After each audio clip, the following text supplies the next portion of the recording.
जय सियाराम, जय बागेश्वर धाम की। आपने विक्रम बेताल की 25 कहानियों के बारे में सुना होगा।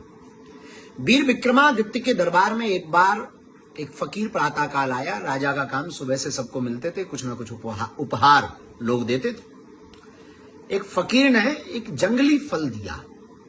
राजा मुस्कुराया, वीर विक्रमादित्य मुस्कुराए।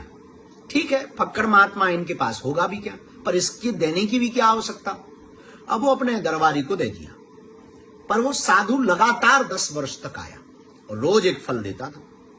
वीर विक्रमादित्य बहुत व्यस्त रहते थे, तो वो फल रोज अपने दरबारी सिपाही मंत्री को दे देते थे। 10वें वर्ष में एक घटना घटती है कि वो जो फल दिया, एक दिन 10वें वर्ष में उस महात्मा ने रोज का काम, तो बगल में पालतू बैठे हुए बंदर को वो फल राजा ने खिलाने को दे दिया। और जैसे ही उसने वो फल खाया तो चौंक गया कि बंदर ने अपने मुंह से इतना बड़ा हीरा उगल करके फेंका उस फल के बीच से कि आज तक राजा के खजाने में भी नहीं था। राजा चौंक गया और फकीर से बात करने योग्य था, तो दरबारी से पूछा कि बाकी जो 10 वर्षों तक फल आए वो कहां है। तो उसने कहा कि राजकोष में हमने एक खंडर में डाल दिए। और जब देखा तो दुर्गंध आ रही थी, पर हीरे चमक रहे थे।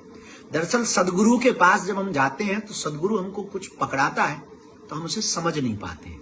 गुरु कुछ पकड़ाता है, उसे समझ नहीं पाते हैं। पर याद रखना, ये कहानी ये कहना चाह रही है कि आपको सदगुरु से जो भी प्राप्त हो उसको स्वीकार करना, और बहुत सावधानी के साथ में, क्योंकि वह अमूल्य हीरा होता है। सदगुरु के एक एक वचन अमूल्य हीरा होते हैं।